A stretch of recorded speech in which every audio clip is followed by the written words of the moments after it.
ਤੁਸੀਂ ਵੀ ਕਦੇ ਪ੍ਰੈਡਿਕਟ ਨਹੀਂ ਕੀਤਾ ਹੋਣਾ ਕਿ ਵੀ ਸ਼ਾਇਦ ਤੁਸੀਂ ਜਰਨਲਿਜ਼ਮ ਜਾਂ ਮੀਡੀਆ ਦੇ ਵਿੱਚ ਆਓਗੇ। ਤੁਸੀਂ ਇਹ ਕਰੀਅਰ ਕਿਵੇਂ ਪਿਕ ਕੀਤਾ? ਨਹੀਂ, ਬਿਲਕੁਲ ਨਹੀਂ, ਕਦੀ ਵੀ ਨਹੀਂ। ਮੈਂ ਬੜਾ ਸ਼ਾਈ ਸੀਗਾ ਜਦੋਂ ਜਦੋਂ ਛੋਟੇ ਹੁੰਦੇ, ਜਿੱਦਾਂ ਬਚਪਨ 'ਚ ਹੁੰਦਾ ਨਹੀਂ ਵੀ ਘਰੇ ਪ੍ਰਾਹੁਣੇ ਵੀ ਆ ਜਾਣਾ ਤੇ ਲੁੱਕ ਜਾਣਾ ਵੀ ਕਿਤੇ ਸਤਿ ਸ੍ਰੀ ਅਕਾਲ ਨਾ ਬੁਲਾਉਣੀ ਪੈ ਜੇ।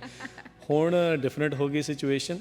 ਸਾਡੇ ਸਿੱਖ ਸਟੂਡੈਂਟ ਐਸੋਸੀਏਸ਼ਨ ਸੀਗੀ ਸੈਨ ਹੋਜ਼ੇ ਸਟੇਟ ਦੇ ਵਿੱਚ, ਉਹਦੇ ਜ਼ਰੀਏ ਹਰਜੋਤ ਸਿੰਘ ਖਾਲਸਾ ਜੀ ਦੇ ਨਾਲ ਮੁਲਾਕਾਤ ਕਰਨ ਦਾ ਮੌਕਾ ਮਿਲਿਆ ਤੇ ਬਸ ਫਿਰ ਉਹਨਾਂ ਦੇ ਨਾਲ ਇੱਦਾਂ ਪਿਆਰ ਪੈ ਗਿਆ, ਗੱਲਬਾਤ ਹੋਈ, ਵਿਚਾਰ ਮਿਲ ਗਏ। ਜਿਹੜੀ ਗੱਲ ਹੁੰਦੀ ਹੈ ਕਮਿਊਨਿਟੀ ਦੀ ਸੇਵਾ ਕਰਨ ਦੀ ਜਿਹੜੀ ਭਾਵਨਾ ਆ, ਉਹ ਮੁੱਢ ਤੋਂ ਦੇਖਦੇ ਆਏ ਸੀ ਪਰਿਵਾਰ ਦੇ ਵਿੱਚ। ਤੇ ਉਹਨੇ ਇਹ ਨਹੀਂ ਸੀ ਪਤਾ ਵੀ ਅਮਰੀਕਾ 'ਚ ਆ ਕੇ ਕਰਵਟ ਲੈਣੀ ਆ, ਤੇ ਇਹ ਮੌਕਾ ਜਿਹੜਾ ਮੈਨੂੰ ਫਿਰ ਇੱਥੇ ਆ ਕੇ ਮਿਲਿਆ। ਪੰਜਾਬੀ ਰੇਡੀਓ ਯੂਐਸਏ ਦੀ ਇਹ ਖਾਸੀਅਤ ਆ ਕਿ ਵੀ ਤੁਸੀਂ ਜਿਹੜਾ ਉਹ ਟੈਕਨੀਕਲ ਡਿਵਾਈਡ ਸੀਗਾ, ਡਿਜੀਟਲ ਡਿਵਾਈਡ ਜਿਹੜਾ ਹੁੰਦਾ ਵਾ, ਤੁਸੀਂ ਉਹ ਬ੍ਰੇਕ ਕਰਕੇ ਹਰੇਕ ਘਰ ਦੇ ਵਿੱਚ ਪਹੁੰਚੇ। ਉਹਦਾ ਥੋੜ੍ਹਾ ਜਿਹਾ ਤੁਸੀਂ ਸ਼ੇਅਰ ਕਰ ਸਕਦੇ ਹੋ, like Y was that important? ਦੋ ਚੀਜ਼ਾਂ ਆ ਅਮਰੀਕਾ 'ਚ। ਇੱਕ ਤਾਂ ਵੈਸੇ ਲੋਕਾਂ ਕੋਲ ਬਹੁਤ ਘੱਟ ਟਾਈਮ ਆ ਵੀ ਆਪਾਂ ਟੀਵੀ ਮੂਹਰੇ ਕਰਕੇ ਜਿਹੜਾ ਉਹ ਦੇਖੀਏ, ਬੈਠ ਕੇ ਦੇਖ ਸਕੀਏ। ਆਪਣੇ ਕੋਈ ਇੰਨਾ ਵਕਤ ਨਹੀਂ ਹੁੰਦਾ। ਸੋ ਰੇਡੀਓ ਸਭ ਤੋਂ ਇੱਕ ਸੌਖਾ ਮਾਧਿਅਮ ਸੀ, ਚੱਲਦੇ ਫਿਰਦੇ ਵੀ ਉਹ ਕਰਦੇ ਹੋਏ। ਮੈਂ ਹੀ ਨਹੀਂ ਕਹਾਂ ਵੀ ਅਸੀਂ ਫਸਟ ਸੀਗੇ, ਪਰ Punjabi radio USA one of the first ਜਿਨ੍ਹਾਂ ਨੇ ਆਪਣੀ ਵੈਬਸਾਈਟ ਵੀ ਬਣਾਈ, ਐਪ ਵੀ ਬਣਾਈ। ਦੈਨ ਦੇਰ ਵਾਜ਼ ਦਿਸ ਆਪਸ਼ਨ ਵੀ ਤੁਸੀਂ ਕਾਲ ਕਰਕੇ ਸੁਣ ਸਕਦੇ ਆ। ਸੋ ਅਸੀਂ ਉਸ ਦੇ ਉੱਤੇ ਵੀ ਜਿਹੜੇ ਗਏ। Then we got radio specifically made ਵੀ ਜਿਹੜੇ ਵੀ ਸ਼ਹਿਰ ਦੇ ਵਿੱਚ ਆ ਵੀ ਉਹ ਲੋਕਾਂ ਦੇ ਘਰਾਂ ਦੇ ਵਿੱਚ ਜਿਹੜੇ ਉਹ ਪਹੁੰਚ ਸਕਣ। ਬਹੁਤ ਹੀ ਮਤਲਬ ਜੈਨੂਅਨ ਤਰੀਕੇ ਦੇ ਨਾਲ ਅਸੀਂ ਗ੍ਰਾਸ ਰੂਟ ਦੇ ਉੱਤੇ ਜਿਹੜਾ ਉਹ ਕੰਮ ਕੀਤਾ, ਤੇ ਜਿਸ ਦਾ ਮਹਾਰਾਜ ਨੇ ਅੱਜ ਸਾਨੂੰ ਇਹ ਕਹਿ ਸਕਦੇ ਹਾਂ ਵੀ ਉਸੇ ਦਾ ਹੀ ਫਲ ਆ। ਵਾਹਿਗੁਰੂ ਜੀ ਕਾ ਖਾਲਸਾ, ਵਾਹਿਗੁਰੂ ਜੀ ਕੀ ਫਤਿਹ। ਅੱਜ ਆਪਾਂ ਜੁੜੇ ਹਾਂ ਆਪਣੇ ਸਾਰਿਆਂ ਨੂੰ ਹੀ ਜਾਣਦੇ ਆ, ਘਰਾਂ ਦੇ ਵਿੱਚ ਨਾਮ ਪਤਾ ਵਾ, ਜਕਰਨਬ ਜੀ, ਜੋ ਆਪਣੇ ਪੰਜਾਬੀ ਰੇਡੀਓ ਯੂਐਸਏ ਦੇ ਆਪਣੀ ਕਮਿਊਨਿਟੀ ਦੀ ਆਵਾਜ਼ ਨੇ। ਅੱਜ ਇਹਨਾਂ ਦੀ ਆਪਾਂ ਇੰਟਰਵਿਊ ਲਵਾਂਗੇ, ਭਾਵੇਂ ਇਹ ਆਪਣੀ ਇੰਟਰਵਿਊ ਲੈਣ ਆਏ ਸੀ। ਤੁਸੀਂ ਵੀ ਕਦੇ ਪ੍ਰੈਡਿਕਟ ਨਹੀਂ ਕੀਤਾ ਹੋਣਾ ਕਿ ਵੀ ਸ਼ਾਇਦ ਤੁਸੀਂ ਜਰਨਲਿਜ਼ਮ ਜਾਂ ਮੀਡੀਆ ਦੇ ਵਿੱਚ ਆਓਗੇ। ਤੁਸੀਂ ਇਹ ਕਰੀਅਰ ਕਿਵੇਂ ਪਿਕ ਕੀਤਾ? ਮਨਪ੍ਰੀਤ ਕੌਰ, ਸਭ ਤੋਂ ਪਹਿਲਾਂ ਬਹੁਤ ਬਹੁਤ ਧੰਨਵਾਦ, ਤੇ ਸਭ ਨੂੰ ਵਾਹਿਗੁਰੂ ਜੀ ਕਾ ਖਾਲਸਾ, ਵਾਹਿਗੁਰੂ ਜੀ ਕੀ ਫਤਿਹ। ਨਹੀਂ, ਬਿਲਕੁਲ ਨਹੀਂ, ਕਦੀ ਵੀ ਨਹੀਂ। ਮੈਂ ਬੜਾ ਸ਼ਾਈ ਸੀਗਾ ਜਦੋਂ ਛੋਟੇ ਹੁੰਦੇ, ਜਿੱਦਾਂ ਬਚਪਨ 'ਚ ਹੁੰਦਾ ਨਹੀਂ ਵੀ ਘਰੇ ਪ੍ਰਾਹੁਣੇ ਵੀ ਆ ਜਾਣਾ ਤੇ ਲੁੱਕ ਜਾਣਾ ਵੀ ਕਿਤੇ ਸਤਿ ਸ੍ਰੀ ਅਕਾਲ ਨਾ ਬੁਲਾਉਣੀ ਪੈ ਜੇ। ਹੁਣ ਡਿਫਰੈਂਟ ਹੋ ਗਈ ਸਿਚੁਏਸ਼ਨ। ਇੱਥੇ ਮੈਂ ਸੈਨ ਹੋਜ਼ੇ ਸਟੇਟ ਆਪਣੀ ਇੰਜੀਨੀਅਰਿੰਗ ਕਰਨ ਦੇ ਲਈ ਆਇਆ। ਜਿਸ ਸਾਲ ਮੈਂ ਆਇਆ, ਉਸੇ ਸਾਲ ਪੰਜਾਬੀ ਰੇਡੀਓ ਯੂਐਸਏ ਫਾਊਂਡ ਹੋਇਆ, ਉਸੇ ਸਾਲ ਇਹ ਬਣਿਆ, ਉਸ ਦੀ ਸ਼ੁਰੂਆਤ ਹੋਈ।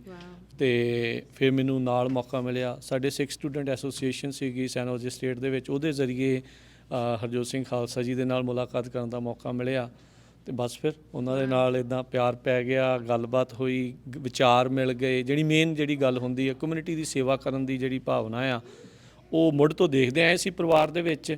ਤੇ ਉਹਨੇ ਇਹ ਨਹੀਂ ਸੀ ਪਤਾ ਵੀ ਅਮਰੀਕਾ 'ਚ ਆ ਕੇ ਕਰਵਟ ਲੈਣੀ ਆ, ਤੇ ਇਹ ਮੌਕਾ ਜਿਹੜਾ ਮੈਨੂੰ ਫਿਰ ਇੱਥੇ ਆ ਕੇ ਮਿਲਿਆ, ਤੇ ਸ਼ੁਕਰਗੁਜ਼ਾਰ ਹਾਂ। ਤੇ ਇਸ ਚੀਜ਼ ਦੇ ਵਿੱਚ ਮੈਂ ਇਹ ਚੀਜ਼ ਕਹਿਣਾ ਚਾਹੁੰਦਾ ਵੀ ਤੁਸੀਂ ਸੋਚ ਕੇ ਖੁਸ਼ ਹੁੰਦੇ ਆ, ਤੇ ਜ਼ਿੰਦਗੀ ਦੁਨੀਆ ਮੌਕੇ ਕਈ ਤਰ੍ਹਾਂ ਦੇ ਤੁਹਾਨੂੰ ਦਿੰਦੀ ਆ, ਤੇ ਉਹ ਫਿਰ ਇੱਦਾਂ ਹੀ ਕਈ ਵਾਰੀ ਬੰਦਾ ਅੱਗੇ ਤੋਂ ਅੱਗੇ ਜਿਹੜਾ ਪਹੁੰਚ ਜਾਂਦਾ। ਬਸ ਇਹ ਆ ਵੀ ਲੈਟਸ ਸੀ ਕਿਹੜੀ ਓਪਰਚੁਨਿਟੀ ਆ ਰਹੀ ਆ, ਤੇ ਤੁਸੀਂ ਬਸ ਤਕੜੇ ਹੋ ਕੇ ਕੰਮ ਕਰਦੇ ਰਹੋ।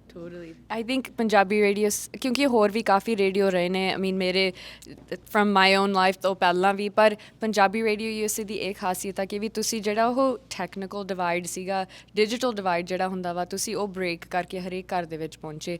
ਉਹਦਾ ਥੋੜ੍ਹਾ ਜਿਹਾ ਤੁਸੀਂ ਸ਼ੇਅਰ ਕਰ ਸਕਦੇ ਹੋ, like Y was that important? ਨਹੀਂ, ਬਿਲਕੁਲ।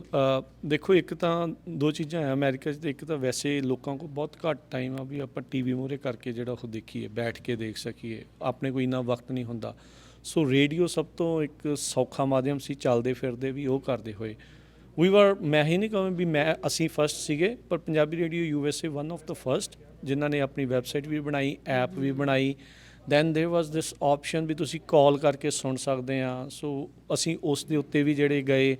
Then we got radio specifically made ਵੀ ਜਿਹੜੇ ਵੀ ਸ਼ਹਿਰ ਦੇ ਵਿੱਚ ਆ ਵੀ ਉਹ ਲੋਕਾਂ ਦੇ ਘਰਾਂ ਦੇ ਵਿੱਚ ਜਿਹੜੇ ਉਹ ਪਹੁੰਚ ਸਕਣ। ਬਹੁਤ ਹੀ ਮਤਲਬ ਜੈਨੂਅਨ ਤਰੀਕੇ ਦੇ ਨਾਲ ਅਸੀਂ ਗ੍ਰਾਸ ਰੂਟ ਦੇ ਉੱਤੇ ਜਿਹੜਾ ਉਹ ਕੰਮ ਕੀਤਾ, ਤੇ ਜਿਸ ਦਾ ਮਹਾਰਾਜ ਨੇ ਅੱਜ ਸਾਨੂੰ ਇਹ ਕਹਿ ਸਕਦੇ ਹਾਂ ਵੀ ਉਸੇ ਦਾ ਹੀ ਫਲ ਆ ਵੀ ਉਹ ਮਿਹਨਤ ਕੀਤੀ ਦਾ ਤੇ ਲੋਕਾਂ ਦੇ ਵਿੱਚ ਪਿਆਰ ਦਾ। ਬਾਕੀ ਗੱਲ ਮਨਪ੍ਰੀਤ ਕੌਰ ਜੀ, ਜਿਹੜੀ ਤੁਸੀਂ ਕਹੀ ਵੀ ਸਾਡੇ ਤੋਂ ਵੀ ਪਹਿਲੋਂ ਕਈ ਸੀਗੇ, ਸਾਡੇ ਹੁੰਦਿਆਂ ਹੋਏ ਵੀ ਨਾਲ ਕਈ ਹੋਣਗੇ ਤੇ ਸਾਡੇ ਤੋਂ ਬਾਅਦ 'ਚ ਵੀ ਕਈ ਹੋਣਗੇ, ਬਟ ਗੱਲ ਹੈ ਵੀ ਜਿਹੜੀ ਕਮਿਊਨਿਟੀ ਦੀ ਗੱਲ ਕਰੂਗਾ ਨਾਮ ਉਸੇ ਦਾ ਹੀ ਆ, ਚਰਚਾ ਉਸੇ ਦੀ ਆ, ਲੋਕਾਂ ਨੇ ਉਹਦੇ ਨਾਲ ਹੀ ਜੁੜਨਾ। ਸੋ ਉਸ ਦੇ ਲਈ ਕਮਿਊਨਿਟੀ ਦਾ ਵੀ ਅਸੀਂ ਬਹੁਤ ਸ਼ੁਕਰਗੁਜ਼ਾਰ ਹਾਂ, ਬਹੁਤ ਧੰਨਵਾਦ ਆ ਵੀ ਉਹ ਇੰਨਾ ਮਾਣ ਦਿੰਦੇ ਆ, ਪਿਆਰ ਦਿੰਦੇ ਆ। ਨਹੀਂ ਬਹੁਤ ਧੰਨਵਾਦ ਤੁਹਾਡੀ। ਮੈਨੂੰ ਯਾਦ ਆ ਕਿ ਵੀ ਪਹਿਲਾਂ ਨਗਰ ਕੀਰਤਨ ਤੇ ਜਾਂਦੇ ਸੀ, ਇੱਕ ਰੇਡੀਓ ਹੁੰਦਾ ਸੀਗਾ, ਫਿਰ ਸਾਰੇ ਉਹੀ ਕਹਿੰਦੇ ਸੀ ਕਿ ਵੀ ਉਹ ਰੇਡੀਓ ਕਿੱਥੇ ਆ, ਪੰਜਾਬੀ ਰੇਡੀਓ US ਵਾਲਾ। ਫਿਰ ਇੱਕ ਆਪਸ਼ਨ ਜਿਹੜੀ ਤੁਸੀਂ ਕਿਹਾ ਸੀ ਡਾਇਲ ਇਨ ਕਰਦੀ, ਤੁਸੀਂ ਸਾਰਿਆਂ ਨੂੰ ਮਲਟੀਪਲ ਆਪਸ਼ਨਸ ਦਿੱਤੇ ਕਿ ਵੀ ਸਾਰੇ ਜੁੜ ਸਕਦੇ ਨੇ, ਨੋ ਮੈਟਰ ਤੁਹਾਡੇ ਕੋਲ ਫੋਨ ਆ, ਤੁਹਾਡੇ ਕੋਲ ਐਪ ਆ, ਜਾਂ ਤੁਹਾਡੇ ਕੋਲ ਫਿਜ਼ੀਕਲ ਰੇਡੀਓ ਆ। ਅਤੇ ਉਹਦੇ ਨਾਲ ਹੀ ਆਈ ਥਿੰਕ ਇੱਕ ਕਮਿਊਨਿਟੀ ਦੀ ਆਵਾਜ਼ ਬਣਨੀ, ਇਟ ਵਾਜ਼ ਨੀਡਡ ਕਿ ਵੀ ਯੂਨੀਵਰਸਲ ਆਵਾਜ਼ ਹੋਵੇ। ਸੋ ਤੁਹਾਡਾ ਬਹੁਤ ਧੰਨਵਾਦ and many more successes to come. Thank you Manpreet Kaur ji, ਸ਼ੁਕਰੀਆ। ਸਤਿ ਸ਼੍ਰੀ ਅਕਾਲ। ਸਤਿ ਸ਼੍ਰੀ ਅਕਾਲ। Thank you.